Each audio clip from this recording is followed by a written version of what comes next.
నమస్కారం. హరిప్రియ భక్తి ఛానల్కు స్వాగతం.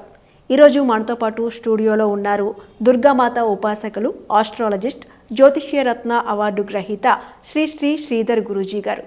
ఆయనతో మాట్లాడదాం, మరిన్ని విషయాలు తెలుసుకుందాం. నమస్కారం గురువుగారు. గురువుగారు, ముందుగా మనం మాట్లాడుకోవాలనుకుంటే జాతకాల గురించి మాట్లాడుకుందాం. మనకు 12 రాశులు ఉన్నాయి, అలాగే నక్షత్రాలు చాలా ఉన్నాయి. జాతకాల గురించి మాట్లాడుకుంటే అసలు మన జీవితాన్ని జాతకాలు మార్చేస్తాయంటారా? తప్పకుండా. ఎలా గురువుగారు? జీవితాలు ఆధారపడ్డాయే జాతకాల మీద. జాతకాలతోనే ఉంటుందమ్మా జీవితం ఆధారం. అది పూర్వజన్మ సుకృతం. కర్మకు జాతకానికి బాగా దగ్గర సంబంధం ఉంటుందమ్మా. మనం పోయిన జన్మలో ఏదైతే కర్మ చేసుకుంటామో ఆ కర్మ ప్రకారమే ఈ జన్మలో ఒక రాత అనేది రాయపడుతుంది. ఆ దేవుడు, బ్రహ్మదేవుడు, దాని ప్రకారమే యాజిటీస్గా పోతూ ఉంటుంది లైఫ్. అయితే ఇప్పుడు నక్షత్రానికి జాతకాలు చూసినప్పుడు రాసుల్ని చూస్తారు అంటే ఎలా ఎలా చూస్తారు? ఇప్పుడు ఇక్కడ దీనికి 2-3 రకాలు ఉన్నాయమ్మా. ఇందులో 12 లగ్నాలు ఉంటాయి, 12 రాసులు ఉంటాయి, 25 నక్షత్రాలు ఉంటాయి. ఇట్లా చెప్పుకుంటూ పోతే ఈ జాతకం అనేది ఒక సముద్రం అమ్మ. మనం దానిలో చాలా కష్టం ఉంటుంది, చాలా లోతుగా పోవాల్సి ఉంటుంది. కాబట్టి చిన్నగా చెప్తాను. జనరల్గా రాసులు అనేటి, రాశి ఫలాలు అనేటి ఒక 30% వరకు వర్తిస్తుంది మనుషుల ప్రభావం మీద. అదే ఒక డేట్ ఆఫ్ బర్త్ కనుక ఒక మంచిది పర్ఫెక్ట్గా ఉందనుకోండి, ఒక ఫోటో కానీ ఉందనుకోండి, డేట్ ఆఫ్ బర్త్ ఉందనుకోండి, 99% కంపల్సరీగా వాళ్ళ జీవితం ఏందో అనేది ఖచ్చితంగా వస్తుంది.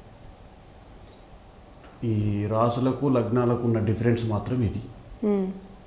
ఎన్నో నక్షత్రాలు అనేటివి ఇవి కొన్ని మారుతూ ఉంటాయి అమ్మ. ఇప్పుడు జన్మ లగ్నంలోనే చూసుకోండి. ఎగ్జాంపుల్ చెప్తున్నా, ఒక తులాలగ్నం ఉంది. తులాలగ్నం అనేది ఇప్పుడు ఒక అబ్బాయి తులాలగ్నంలో పుట్టినప్పుడు 2 నిమిషాల తేడాతోనే పుడతారు.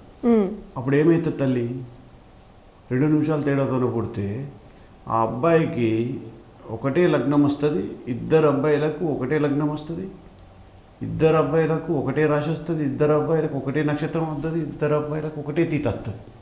అవునా? కానీ జాతకాలు మాత్రం చేంజ్ వస్తాయి.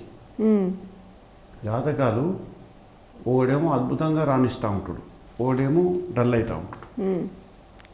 కొందరు 2 అద్భుతంగా రాణిస్తూ ఉంటారు. దానికి తేడా ఏంటంటే ఇక్కడ జాతకాల ప్రభావం అనేది అంతా ఒకటే దానిలో పుడతారు, అంతా ఒకటే దానిలో చేస్తారు. కానీ అందరి జీవితాలు ఒకలాగా ఉండాలని లేదు. ఇప్పుడు ప్రపంచ జనాభాలో ఇంతమంది ఉన్నాం కదా, 160 కోట్ల మంది ఉన్నాం. ప్రపంచంలో ఇంకా చాలామంది ఉన్నారు. ఓరకు డిఫరెన్స్ ఉన్నదా లేదా? ఒకళ్ళ లైఫ్కు డిఫరెన్స్ ఉంది కదా. అవి పుట్టినప్పుడు 30 సెకండ్ల నుంచి 3 గంటల వరకు ఏ టైంలో ఎన్నిసార్లైనా మార్చుకోవచ్చు దృష్టిని. గ్రహాలు ఇప్పుడు నువ్వు ఈ గ్రహంలో పుట్టినావు, ఈ లగ్నంలో పుట్టినావు, ఈ రాశి మీద పుట్టినావు, ఈ తిథిలో పుట్టినావు, ఈ నక్షత్రంలో పుట్టినావు అంతే. కానీ ఇక్కడ లోతుగా పరిశీలించాల్సిన అందరూ చేసే పొరపాటు ఏంటంటే, చాలామంది, అంటే వాళ్ళని ఎవ్వరిని తప్పు పడతలేను, చాలామంది చేసే పొరపాటు ఏంటంటే వాటి నక్షత్రాల మీద ఉండే దృష్టిని, లగ్నం మీద ఉండే దృష్టిని కరెక్ట్గా పాయింట్అవుట్ చేయరు. అది కరెక్ట్ పాయింట్అవుట్ చేస్తే ఎన్ని గ్రహాలు మైనస్గా చూస్తున్నాయి ఆ టైంలో, ఎన్ని గ్రహాలు ప్లస్గా చూస్తున్నాయి అని మనకు ఆ పాయింట్ వచ్చినప్పుడు మనిషి యొక్క జాతకాన్ని మనం ఈజీగా విశ్లేషణ చేయగలుగుతాం. లేకపోతే జనరల్గా మీది చెప్తే ఒక 10 చెప్పినాం అనుకోండి, ఓ 3 దాకుతాయో 4 దాకుతాయో అంతే. 200% మనం వాళ్ళకు సాటిస్ఫై చేసి పంపాలి అంటే మాత్రం ఖచ్చితంగా ఇవన్నీ తెలిసిన వ్యక్తి అయితేనే చేయగలుగుతాడమ్మా. ఎందుకంటే చేయలేడు. ఎందుకంటే జాతకాన్ని పరిపూర్ణంగా విశ్లేషించేవాళ్ళు ఏ జాతకం ఏం చూస్తుంది. ఇప్పుడు చిన్న ఎగ్జాంపుల్ చెప్తా. బుధుడు నడుస్తుంది అనుకోండి, బుధుడు టైంలో పుట్టాడు. బుధుడు టైంలో పుడితే అతను పుట్టిన టైంలో అన్ని గ్రహాలన్నీ వక్రస్థితిలోనే ఉన్నాయి. నువ్వు ఏ జ్యోతిష్యం దగ్గరికన్నా తీసుకెళ్ళు, ఏ జ్యోతిష్యం దగ్గరికన్నా తీసుకెళ్తే వాళ్ళు ఏం చెప్తారు కదా అంటే, అబ్బా ఈయన అస్తవ్యస్తం, ఈయన లైఫ్ అంతా అస్తవ్యస్తం అండి అని చెప్పంటారు. చాలా మట్టుకు, అంటే నేను అందరినీ తప్పు పట్టడం లేదు, చాలా మట్టుకు 90% అట్నే అంటారు. అదే ఒక మంచి విద్వాంసుడు, మంచి ఒక జ్యోతిష్యాన్ని అవపోసన పట్టిన వాళ్ళ దగ్గర తీసుకెళ్తే అప్పుడు తెలుస్తుంది. యాక్చువల్గా ఏంటంటే ఆయన లైఫ్ ఎప్పుడు కార్లలోనే తిరుగుతూ ఉంటాడు 24 hours. కొందరిది అద్భుతమైన జాతకం ఉంటుంది, కానీ వాళ్ళ లైఫ్ చూస్తే చాలా దరిద్రంగా ఉంటుంది. దీనికి కారణాలు కూడా మనం విశ్లేషించుకుంటే గ్రహాల ఇప్పుడు ఒక బుధుడు నడుస్తుంది అనుకోండి, బుధుని దశ నడుస్తుంది. యాక్చువల్గా బుధుని దశ ఆ వ్యక్తికి చాలా అనుకూలం. బుధుడు ఆ టైంలో ఆయనకి ఇవ్వాల్సింది ఒక 100 రూపాయలు అనుకోండి. మిగతా గ్రహాలన్నీ ఒక 4 గ్రహాలు మైనస్గా చూసినప్పుడు ఇక్కడ 400 మైనస్ చేస్తున్నాయి కదా. 100 రూపాయలు వచ్చి అతనికి ఏం లాభం?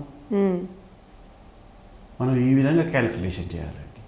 క్యాలిక్యులేషన్ చేసి ఆ టైంలో ఆ బుధుడు ఆయనకు మంచి చేస్తాడా చెడు చేస్తాడా అనేదాన్ని క్యాలిక్యులేషన్ చెప్తూ ఇవన్నీ చాలా ఉంటాయమ్మా. ఈ విధంగా ఒక్కొక్క నక్షత్రానికి దీనికి ఇప్పుడు ముహూర్తాలు పెడతారు. జనరల్గా ముహూర్తాలు పెట్టినప్పుడు ఎట్లుంటుందంటే, అమ్మ నీకు జనరల్గా ఇప్పుడు ఎవరిదన్నా పంతుల దగ్గరికి పోయినా లేకుంటే ఇంకెవరి దగ్గరికైనా పోయినా, మీకు ఈ దశమి బాగుందండి, ఏకాదశి బాగుందండి, చాలా బాగుంటుంది చేసుకోండి అని చెప్తారు. జనరల్గా ఎవరైనా కూడా ఏకాదశి రోజు ఒక్క పొద్దు, షష్ఠి రోజు ఒక్క పొద్దు, మన సుబ్రహ్మణ్య షష్ఠి రోజు ఒక్క పొద్దు ఇలా ఉంటారు చాలామంది. అవునా? అయితే ఇవన్నీ ఒకప్పుడు పురాణ కాలం నుంచి ఉన్నాయి, ఇప్పటి నుంచి కాదు. కానీ ప్రజెంట్ ఏకాదశి ఏం పొజిషన్లో ఉన్నదో అనేది తెలియాలి. నేను ఎవరిని తప్పు పట్టడం లేదు, కానీ ప్రజెంట్ ఏకాదశి అనేది ఏ పొజిషన్లో ఉంది. ఇప్పుడు నీ నక్షత్రం ఎగ్జాంపుల్ అనురాధ నక్షత్రం అనుకుందాం, అది ఏకాదశికి సూట్ అవుతుందా లేదా ఆ పూజకు, ఫస్ట్ పాయింట్. రెండో పాయింట్, ప్రతి ఒక్క గ్రహం, ప్రతి ఒక్క నక్షత్రం, ప్రతి ఒక్క లగ్నం, ప్రతిదీ ఒక 32 కారకత్వాలను వహిస్తుందండి. అంటే 32 పోర్ట్ఫోలియోస్ ఉంటాయి. ఒక మినిస్టర్కి ఒక పోర్ట్ఫోలియో అన్నట్టుగా ఒక్కొక్క గ్రహాన్ని 32 పోర్ట్ఫోలియోస్ సెట్ చేస్తాయి. మనం ముహూర్తం సెట్ చేసేటప్పుడు కూడా ఇప్పుడు ఏకాదశి అనే తిథి మనం దానికి ఏమన్నా అష్టక వర్గులు కానీ షోడశ వర్గాలు కానీ, అది క్షేమతారు అన్నదా, సంపత్తారు అన్నదా, విపత్తారు అన్నదా, అది రజతమూర్తి ఉన్నదా, సువర్ణమూర్తి ఉన్నదా, లోహమూర్తి ఉన్నదా, వేదాలకు ఇట్లా ఉన్నదా అని ఈ విధంగా 32 రకాలుగా చెక్ చేసుకోవాలి. ఎందుకంటే ఇలాంటి ముహూర్తాలు రావడం అనేది నెలకు 1 నుంచి 2 రావడం చాలా గొప్ప అమ్మ. అలాంటి ముహూర్తంలో ఎంత దరిద్రుడైనా ఆ పూజ చేసుకోగలిగితే 50 నుంచి 60% ఆ ముహూర్త బలంతో నెట్టుకపోతూ ఉంటాడు. అటువంటి పవర్ అన్నట్టు దాన్ని. ఇక లేకపోతే ఏకాదశి రోజు కదా పంతులు గారు చెప్పారు నేను పోయి చేసుకోవాలి అని చెప్పి 2 లక్షల రూపాయలు పెట్టి ఖర్చు పెట్టి చేసిన సముద్రంలో తీసుకుపోయి ఉప్పు పోషింతో సమానం. దానికి మనం ఏం చేయలేమమ్మా. అంటే జాతకాల గురించి గురువు గారు చాలా చక్కగా, అంటే జనాలు నార్మల్గా ఎలా అయితే తిథులు చూసుకుని వెళ్ళిపోతూ ఉంటారో పనులకి, అలా కాకుండా ఎలా చూసుకోవాలనేది చాలా చక్కగా చెప్పారు. ధన్యవాదాలు గురువు గారు. చూసారు కదండి, మరి మీకున్న సమస్యలని శ్రీధర్ గురూజీ గారితో మాట్లాడి మీ సమస్యలకు పరిహార మార్గాలను తెలుసుకోవాలంటే స్క్రీన్పై స్క్రోల్ అవుతున్న నెంబర్స్కి కాల్ చేయండి. శ్రీధర్ గురూజీ గారు మీకు ఎటువంటి సమస్యలున్నా కూడా వాటికి పరిష్కార మార్గాలను తెలియజేస్తారు. నమస్కారం.